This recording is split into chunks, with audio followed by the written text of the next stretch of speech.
याश्च ते हस्त इषवः पराता भगवो वप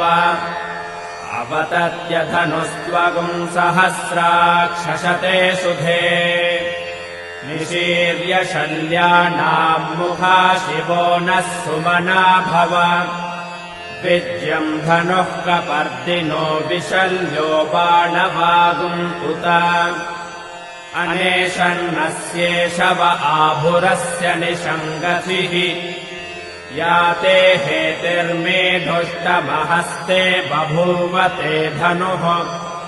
तयास्मान् विश्वतस्त्वमयक्ष्मया परिभुज नमस्ते अस्त्वायुधायानातताय